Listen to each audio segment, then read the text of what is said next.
In the name of God, who shows us the way. Amen. Please be seated.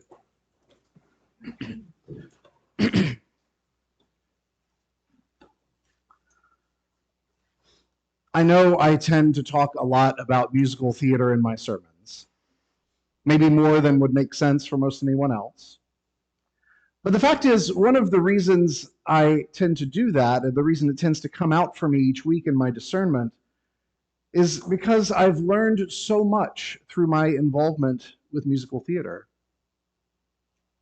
On a conceptual level, I've learned about myself, my preferences, my sense of humor, the specific ways that art can gain my respect or not, problem solving and organization. And even in very practical terms, I've also just learned facts and terms that likely I might not have encountered were they not presented in the body of a musical. This week, I was thinking of the musical Candide. I was in a production of it in college, and I still often think of one particular thing that I learned in that show. I've not been often exposed to expressions of the Latin intelligentsia, but in one of the early songs in Candide, the professor is teaching his pupils about how they live in what he calls the best of all possible worlds, a sort of hymn to naivete.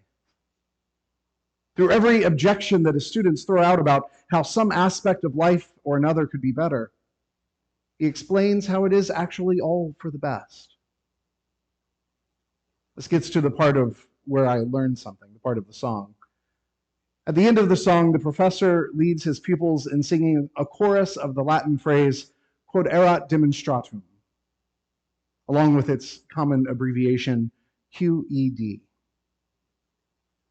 Literally, the phrase means what was to be shown. It would be placed near the end of an academic article with a succinct statement of the author's main intention in writing. In practice, QED sort of means, as I have just shown you. And if I'm not entirely mistaken from some of the articles I've read, it sometimes comes across as, so there. Or more pointedly, I told you so. For some reason, that little phrase stuck with me. I've only ever seen QED in a few academic articles that are of a certain age, but I think of those words often. This week in the gospel, we have a sort of QED moment. Today is the last Sunday after the Epiphany. The Epiphany, of course, is marked by the arrival of the kings or the wise men to the cradle of Jesus. They showed the breadth of his impact, not only in his own community and his region, but throughout the whole of creation. It was an epiphany. We tend to think of epiphanies as realizations. I solved a problem. I've had an epiphany.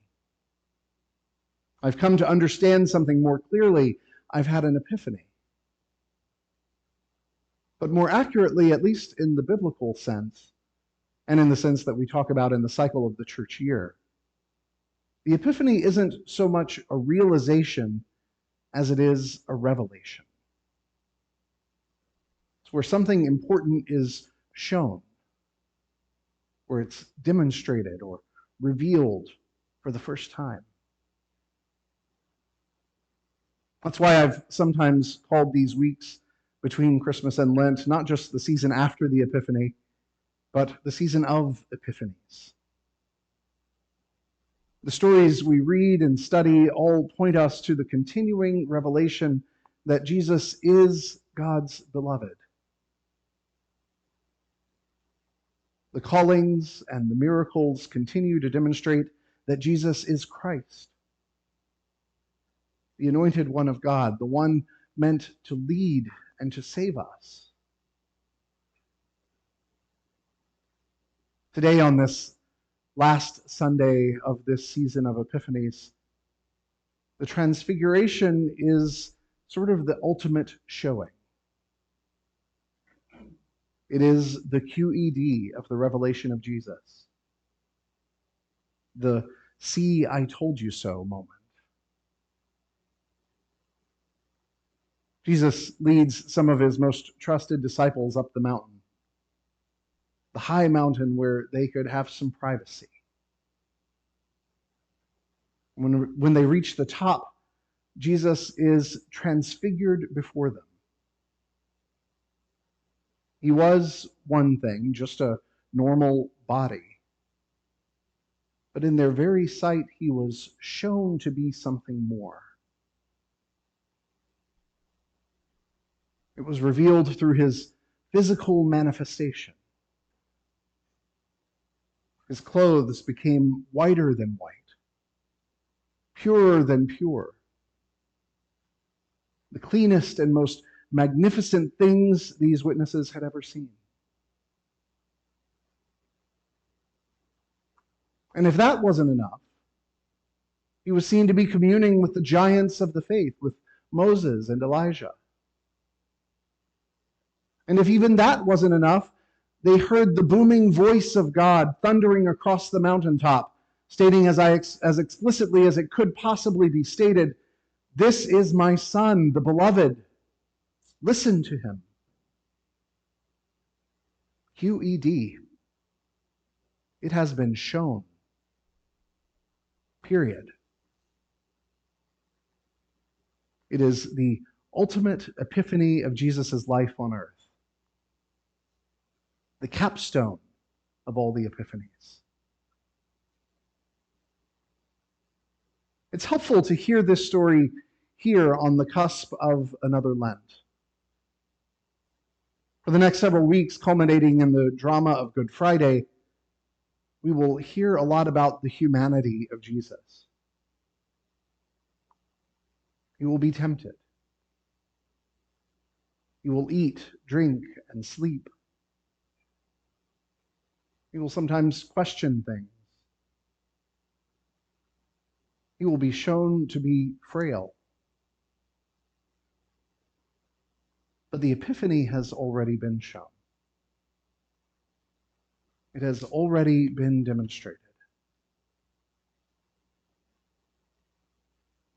Sometimes people hate on Lent. They sometimes complain that it's too somber, that it's glum. And I know there are others of us who appreciate it, maybe even enjoy it. Either way, it is an undeniable shift from the way we practice this faith throughout the rest of the year.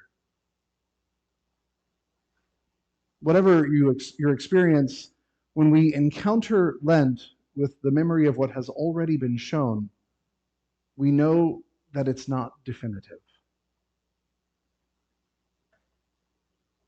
When we remember where we've been, when we've been following Jesus, we're reminded that the hard times don't represent the fullness of the story.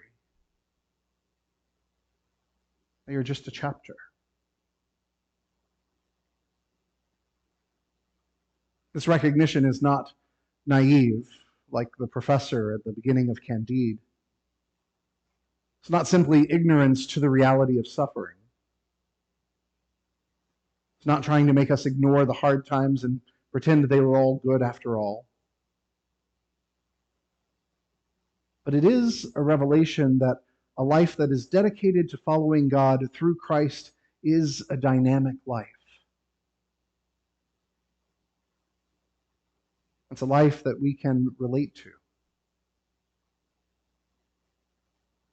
And it is a life modeled after the one who promises to be with us through it all. Through the joy, through the challenges, through the miracles, through the crowds that are trying to run us out of town. It has been shown. And it keeps being shown again and again. Today, as we leave one season and move toward a new season, it's a comma. a breath, a moment to empower us for all that's next. Amen.